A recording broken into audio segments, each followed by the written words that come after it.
Hello everyone, welcome back to level academy. Myself Shruti Sharma.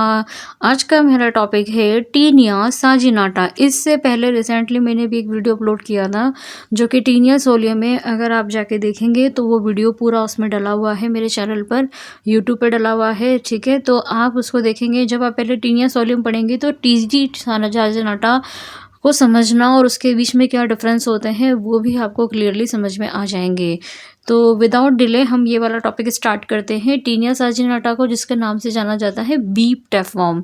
Beef tapeworm, beef क्या होता है अभी मैं आपको आगे बताऊंगी। तो आज वाली वीडियो में हम जो हमारे की पॉइंट्स है वो है introduction, morphology, life cycle, pathogenesis and lab diagnosis. तो हम एक एक करके सारे पॉइंट्स को यहाँ पर कंप्लीटली डिटेल में इन हिंदी में अच्छे से समझेंगे। तो हमने यहाँ पे एक डायग्राम लगा रखा है, आप देख रहे हैं टीनिया साजिनाटा कैसा रिबन की तरह है। ये बहुत लंबा होता है एग्जैक्टली, टीनिया सोलियम से भी एग्जैक्टली लंबा होता है। अच्छा, मैं आपको एक चीज़ बता दूँ, ड्यूरिंग जब मैं ये वीडियो आपको समझा रही होंगी यानी हिंदी के अंदर अच्छे से, तो मैं बीच बीच में टीनिया सोलियम के साथ टीनिया साजिनाटा को भी कंपेयर करूँगी, ताकि जब भी आप इसको लर्न करें तो दोनों के बीच में, इनके बीच जो भी डिफरेंसेस होते हैं, चाहे वो मार्फोलॉजी से रिलेटेड हो चाहे लाइफ साइकिल से रिलेटेड हो, तो वो डिफरेंस हमें समझना बहुत ज़रूरी है। तभी आपको टीनिया साजिनाटा और टीनिया सोलियम के बीच का डिफरेंस क्लियर हो पाएगा। तो लेट्स स्टार्ट इंट्रोडक्शन। तो टीनिया साजिनाटा एक सिस्टोडा टैपवर्म है। This is common name is beef tapeworm. What is the meaning of beef? Beef is a, ये गाय या भैंस का जो भी कोई मांस खाता है, कैटल का, वो मांस कहलाता है बीफ। जैसे टीनिया सोलियम में पोर्क होता है, पिग का मसल कोई खाता है, पिग का मांस कोई खाता है, तो वो पोर्क टैपवर्म था। ये बीफ टैपवर्म है। होते टैपवर्म क्योंकि सिस्टोडा में है। प्रोटोजोलॉजी, हेलमिंथोलॉजी में, हेलमिंथी में भी निमेटोड सिस्टोडा और ट्रिमेटोडा होता है। तो सिस्टोडा में ये टीनिया सोलियम और टीनिया साजिनाटा को रखा गया है क्योंकि ये फीताक्रमीय है, तो ये चपटे ना। अब इससे जो होने वाली डिजीज़ है तो यहाँ पे दे रखी है टीनियसिस, जो कि एडल्ट, यानी कि टीनियसिस का मतलब होता है कि जब किसी पैरासाइट का वर्म जब एडल्ट अगर ह्यूमन की बॉडी में बन रहा है, तो यहाँ पे ऑर्गेनिज्म का नाम है टीनिया साजिनाटा। तो टीनियसिस का मतलब है कि ह्यूमन के इंटेस्टाइन में जब एडल्ट का फॉर्मेशन होता है तो बेसिकली यहाँ पर बीमारी हो जाती है टीनियसिस की। तो यहाँ पे जो ह्यूमन है वो डेफिनेटिव होस्ट है। तो डेफिनेटिव होस्ट का मतलब होता है कि जो कि जिस होस्ट के अंदर जिस पैरासाइट का एडल्ट बनता है, और जहाँ पे काऊ जो है वो इंटरमीडिएट होस्ट है, यानी कि यह पहले इन्फेक्टेड पर्सन से काऊ में, काऊ से ह्यूमन में, इस तरह से इसका लाइफ साइकिल चलता रहता है।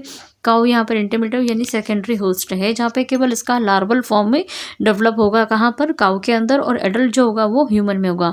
अब ये लार्वल कैसे बनेगा, ह्यूमन कैसे बनेगा, ह्यूमन में एडल्ट कैसे बनेगा, वो सब आप जब लाइफ साइकिल का पार्ट हम पढ़ेंगे तो हमको समझ में आ जाएगा। तो इन्फेक्शन अगर by eating under cooked beef, यानी कि अगर हम इसको अध कच्चा बीफ का मांस, जो भी पर्सन इसको इंजेस्ट करता है उसको बेसिकली ये वाली डिजीज हो जाती है। वर्ल्ड वाइड डिस्ट्रीब्यूशन है जिसको बीफ ईटिंग पॉपुलेशन के लोगों के अंदर ये बहुत ज़्यादा खतरे वाली बीमारी है। अब मार्फोलॉजी की अगर हम बात करें तो एडल्ट फॉर्म में ये लॉन्ग होता है, रिबन लाइक होता है, सेगमेंटेड फॉर्म है। इसकी जो लंबाई है वो 5 से 10 मीटर है, और भी ज़्यादा बड़ी हो सकती है, 15 से 30 भी हो सकती है। अगर मैं लंबाई की बात करूँ तो फिर मैं यहाँ कंपेयर करूँगी कि टीनिया सोलियम 2 से 7 मीटर तक हो सकता है, जबकि ये इससे भी लंबा होता है taenia saginata. Body part same, scolex, necks, strobila, जैसे 3 पार्ट में वहाँ बटा हुआ था टीनिया सोलियम में, सेम ये भी स्कॉलेक्स, नेक्स, स्ट्रोबिला यानी सेगमेंटेड प्रोग्लोटिड्स में बटा हुआ रहता है। ये इसका डायग्राम लगा हुआ है, देखिए स्कॉलेक्स से नेक है, प्रोग्लोटिड है। स्ट्रोबिला 4 से 10 मीटर लेंथ है, और ये ग्रेविड प्रोग्लोटिड है जहाँ पे कि जेनेटल पोर है। और यहाँ पे जो यूट्रिन जो ब्रांच होती है वो यूट्रस की जो इसकी ब्रांचेज होती है वो विथ एग कंटेन होती है। देखिए स्कॉलेक्स की बात करें, स्कॉलेक्स इसका मुँह वाला पार्ट होता है। अब मुँह वाले पार्ट में अगर आप स्कॉलेक्स देखेंगे तो टीनिया का स्कॉलेक्स और टीनिया साजिनाटा का स्कॉलेक्स के दोनों के डायग्राम मैंने अटैच किए हैं। Need to be differentiate here कि देखिए यहाँ पे साइज इसका 1 to 2 mm है, शेप क्वाड्रेट है, ठीक है, चोको टाइप से दिखता है ये। लेकिन टीनिया साजिनाटा की अगर हम यहाँ पे बात करें तो अभी आप यहाँ पे देखेंगे, एक मिनट, देखिए टीनिया सोलियम के अंदर क्या होता है, ये रोस्ट्रेलम वाला पार्ट होता है, जबकि आपको दिख रहा है यहाँ पे कुछ भी नहीं है रोस्ट्रेलम वाला पार्ट। साथ में अगर हम देख रहे हैं यहाँ पर, तो यहाँ पे ये 1 2 3 4 हुक हैं किसमें, सोलियम में। तो यहाँ पे टीनिया साजिनाटा में क्या प्रेजेंट है, ओनली यहाँ पे 4 शुगर्स प्रेजेंट है। यहाँ पे इस टाइप का कुछ भी इसके अंदर प्रेजेंट नहीं है, यानी कि इसमें रोस्ट्रेलम प्रेजेंट नहीं है, यहाँ पे सिर्फ डायरेक्टली हुक प्रेजेंट है। तो ये एक मेजर डिफरेंस है मॉर्फोलॉजी का स्कॉलेक्स पार्ट में साजिनाटा और सोलियम के बीच में। फिर हम बात करेंगे प्रोग्लोटिड की, जो इंपॉर्टेंट है। नेक इसके अंदर थोड़ी सोलियम से लंबी और पतली होती है, यहाँ मैंने मेंशन नहीं किया ये चीज़। लेकिन प्रोग्लोटिड की बात करें तो यहाँ पे जो इसके प्रोग्लोटिड होते हैं वो होते हैं 1000 से 2000 सेगमेंट होते हैं। Gravid proglottid are actively motile. Uterus है जो 15 से 3 लेटरल ब्रांच, यानी कि अभी जो ऊपर मैंने एक डायग्राम आपको दिखाया था जस्ट ये वाला, तो यानी कि यहाँ पे 15 से 30 तक ब्रांचेस होती हैं किसकी, यूट्रस के अंदर, जहाँ पे कि एग से ये कंटेन होता है प्रोग्लोटिड। ठीक है, जबकि ये अगर हम सोलियम की बात करें तो होता तो सेम है स्ट्रक्चर वगैरह, बस यहाँ पे 15 से 30 की जो संख्या है वो वहाँ पर कम हो जाती है। ठीक है, each gravid segment contain 1000 of egg, यानी कि हर ग्रेविड सेगमेंट के अंदर कम से कम भी हजारों एग कंटेन होंगे जो कि इसके स्टूल के थ्रू बाहर निकलेंगे। आगे हम देखते हैं ये वाला डायग्राम इसका। सेक्सुअली मैच्योर्ड प्रोग्लोटिड, ऐसा प्रोग्लोटिड, ऐसा देहखंड उस टीनिया का जिसके अंदर प्रॉपरली आपको दिख रहेंगे, एग दिख रहे हैं, टेस्टिस दिख रहे हैं, यूट्रस दिख रहा है। ठीक है, स्पर्म डक्ट दिख रही है, जेनिटल पोर है, विजाइना है, ओवरी है, सब कुछ है इस वाले पार्ट के अंदर। ठीक है, तो ये पूरा के पूरा एक क्या है, इसका मैच्योर ग्रेविड प्रोग्लोटिड है, जहाँ पर इनके रिप्रोडक्टिव ऑर्गन एक ही देहखंड के अंदर मेल और फीमेल दोनों प्रेजेंट होते हैं।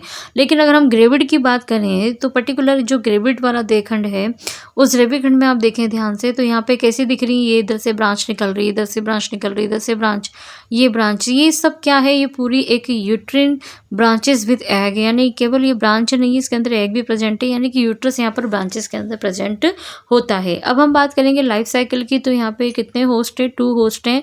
ह्यूमन है यहाँ पर डेफिनेटिव, और काऊ है यहाँ पर इंटरमीडिएट होस्ट है। इंटरमीडिएट होस्ट मतलब जहाँ पे लार्वा बनेगा, और डेफिनेटिव मतलब जहाँ पे एडल्ट बनेगा। तो 4 स्टेज के अंदर ये कंप्लीट हो जाएगा कि पहले यहाँ पे एग निकलेंगे, देन फिर वो ओन्कोस्फेयर के अंदर चेंज होगा। ओन्कोस्फेयर का मतलब होता है हेक्साकेंथ, जिसके अंदर हुक्स प्रेजेंट होते हैं, मतलब सॉरी हेक्साकेंथ मतलब यानी कि एम्ब्रियो 4 होता है, यानी कि एग से निकलने वाला जो आगे जाके लार्वा बनेगा, तो वो एग और एम्ब्रियो के बीच का जो पार्ट होता है वो कहलाता है ओन्कोस्फेयर। फिर वो सिस्टर सर्कस लार्वा बोविस, यहाँ पे एक बोविस का नाम भी आएगा क्योंकि इसके नाम बोविस होता है, और बाद में वो एडल्ट फॉर्म में बन जाएगा जब वो किसी ह्यूमन के इंटेस्टाइन के अंदर जाएगा। ठीक है, तो आई होप आपको यहाँ तक थोड़ा सा समझ में आया होगा। अभी मैं आपको और डिटेल में यहाँ पे करने वाली हूँ, समझाने वाली हूँ। Then life cycle of taenia saginata, तो यहाँ पे हम ये देखेंगे कि मान लीजिए किसी टीनिया साजिनाटा के एक कहाँ पड़े हुए हैं, गार्डन में पड़े हुए हैं। ठीक है, तो गाय गार्डन में, गाय यहाँ पे घास चढ़ने आती है, तो काऊ क्या कर लेती है, cow pick up visible eggs from contaminated vegetation, यानी कि कहने का मतलब है कि जब वो घास चढ़ने गई गाय, तो उसने क्या करा, घास के साथ साथ उसके एग को भी क्या करा, इंजेस्ट कर लिया। जैसे ही इंजेस्ट करती है गाय, तो ये जो एग था जिससे कि लार्वा बनने वाला है, वो उनको स्कर के अंदर डेवलप होकर इसके मसल टिश्यू के अंदर चला जाता है, और वहाँ पे बन जाता है cysticercus larva, cysticercus bovis. तो ये सिस्टिक सर्का यहाँ पर देखिए इस तरह से, यहाँ पर इसके गाय के मसल के अंदर ये जो वाइट वाइट कलर के दिख रहे हैं, बेसिकली ये इसके ओन्कोस्फेयर होते हैं। एक साथ मतलब बहुत सारे एग जा सकते हैं बॉडी के अंदर। फिर ह्यूमन क्या करेगा, जब एक अंडर कुक्ड बीफ खाएगा, तो ह्यूमन को क्या हो जाएगी, ह्यूमन के अंदर ये स्कोलेक्स और प्रोग्लोटिड जाके, यहाँ पे ये प्रोग्लोटिड स्कोलेक्स जाके टीनिया साजिनाटा के यहाँ पर क्या हो जाएंगे, जमा हो जाएंगे, अपने शुगर से यहाँ पे चिपक जाएंगे, और एग और प्रोग्लोटिड फिर यहाँ पे क्या होगा कि बहुत बड़ा एडल्ट बन जाएगा। इस तरह का यहाँ पे एडल्ट बन जाएगा ह्यूमन के इंटेस्टाइन में, जिसमें सब कुछ होगा, प्रोग्लोटिड स्कोलेक्स फेस वगैरह सब कुछ होगा। अब यहाँ पे ह्यूमन में बनने के बाद ह्यूमन फाइनली क्या करेगा, एग को रिलीज कर देगा, और एग अगेन कहाँ चले जाएंगे, एनवायरमेंट में। और ये जो लाइफ साइकिल है वो इस तरह से पूरी हमेशा यूं चलती रहेगी, इस तरह से ये ऐसे ऐसे ऐसे ऐसे साइकिल चलती रहेगी। तो आई होप आपको यहाँ समझ में आ गई होगी। टीनिया साजिनाटा की साइकिल बहुत ही सिंपल है, लेकिन सिंपल जब लगेगी जब आपने टीनिया सोलियम को अच्छे से पढ़ा होगा। Then steps, egg 5 in human faeces cow ingest, तो क्या होगा, सबसे पहले मान लीजिए कोई इन्फेक्टेड पर्सन है, वो अपनी स्टूल के अंदर या फीसेस के अंदर एक पास कर रहा है, एक काऊ ने इसको इंजेस्ट किया, उनको स्फीयर पेंटेड उसके इंटेस्टाइन में गया, सिस्टिक सर्कस बोविस यहाँ पर लार्वा का नाम है, उसके मसल में डेवलप हो जाता है। फिर ऐसा मसल वाला जो ह्यूमन का जो वो अंडर कुक्ड बीफ है उसको खा लेता है और देन उसके डेवलप हो जाता है इंटेस्टाइन में। देन आगे हम बात करेंगे पैथोजेनेसिस की। तो intestinal irritation symptoms of pork tapeworm में, तो यहाँ पे देखिए कि सिम्टम्स क्या क्या आ सकते हैं। जब भी किसी ह्यूमन को टीनिया साजिनाटा से डिजीज़ होती है तो उसके इंटेस्टाइनल में इरिटेशन होना चालू हो जाती है। ठीक है, यहाँ पे ये गलत आ गया है वर्ड, पोर्क यहाँ पे बीफ आएगा। ठीक है, यहाँ पे आप इसको एक बार बीफ कर लीजिएगा, है ना, बीफ टैपवॉर्म है। तो ये आपको वॉमिटिंग हो सकती है, इंटेस्टाइनल डिसऑर्डर हो सकता है, वीकनेस है, हेडेक है, स्लिप डिस्टर्बेंस हो सकती है, नोजिया मछली आ सकती है, डिजीनेस, थोड़े से चक्कर से आएंगे। इस तरह से यहाँ पे प्रॉब्लम होना स्टार्ट हो जाती है। वही सब चीज़ें मैंने यहाँ पे भी लिखी हुई हैं कि वेट लॉस होगा, डायरिया होगा, पेन होगा और मोटाइल सेगमेंट आपके एनस से निकलने चालू हो जाएंगे। अगर हम इसके लेफ्ट डायग्नोसिस की बात करें तो left diagnosis obviously intestinal parasite है, तो क्या होगा, स्टूल होगा इसका मेन सैंपल। एग्जामिनेशन करेंगे तो हमको दिखेंगे इसमें एग्स और gravid proglottid egg similar to taenia solium की तरह होते हैं। देखिए यहाँ पे मैंने डायग्राम भी अटैच किया हुआ है। थिक रेडिएट शेल है यहाँ पे चारों तरफ इसके। इसमें इस तरह से थोड़े थोड़े से शुगर्स के लिए जो शुरू शुरू में हुक बनते हैं वो बनना चालू हो जाते हैं और इस तरह से इनमें लाइनें दिखती है। ये देखिए ऐसे इस तरह से इनके जो चपटाग्रमी उनके एग इस तरह से दिखाई देते, मतलब रेडियली दिखते हैं, बहुत शार्प टाइप के स्टील शेल से जो कवर्ड होते हैं। तो specific identification proglottid comparison species identify by gravid proglottid uterine branch. अगर हम बात करें कि हमें टीनिया सोलियम का भी ग्रेविड ब्रांच प्रोग्लोटेड निकला है स्टूल में और साजिनाटा का भी निकला है ग्रेविड प्रोग्लोटेड, तो दोनों को देखेंगे कैसे, तो दोनों के बीच में ऑब्वियसली वाली बात है, दोनों के बीच में 15 से 30 या फिर उससे भी ज़्यादा यूट्रिन ब्रांचेस आपको दिखेंगी साजिनाटा के अंदर, जो कि सोलियम में थोड़ी सी कम होती है। ठीक है, तो इससे आप दोनों के बीच के दो खंडों के बीच में डिफरेंस को पता लगा सकते हैं। तो मैंने यहाँ पे की पार्लेंट्स और हाईलाइट किए हैं कि इन्फेक्टिव स्टेज यहाँ पे क्या है, cysticercus bovis. Diagnostic stage egg proglottid और डिजीज़ यहाँ पर टीनेसिस होती है। कोई भी सिस्टिक सर्कस टाइप की डिजीज़ यहाँ पर नहीं होती क्योंकि इसमें ह्यूमन डायरेक्टली ये को कंज्यूम नहीं कर पाता है, केवल ये गाय और भैंसों के थ्रू ही लार्वा के फॉर्म में उसके मीट के खाने के बाद ही ह्यूमन को ये डिजीज़ हो जाती है। तो यहाँ पे ये मेरा लेक्चर फिनिश हो जाता है। साजिनाटा का बहुत शॉर्ट में है, ठीक है, इससे लंबा हम करके कुछ कर भी नहीं सकते क्योंकि जितनी इन्फॉर्मेशन मुझे इसमें डाल सकती थी मैंने डाली है और सारे डायग्राम यहाँ पर अटैच किए हैं। अगर आपको इस लेक्चर में और भी कुछ कन्फ्यूज़न है या आपको लगता है कि मेरा कुछ पढ़ाने का पैटर्न आपकी समझ में नहीं आ रहा है, या फिर आप, क्योंकि आप लोग देख भी रहे होंगे तो आप लोग कमेंट नहीं करते हैं, कमेंट करने से हमें पता चलता है कि हम ये चीज़ सही कर रहे हैं या नहीं कर रहे हैं, आपको समझ में आ रहा है कि नहीं आ रहा है, कि बेसिकली पढ़ना आप सब बच्चों को ही है। तो thanks for watching and like share subscribe.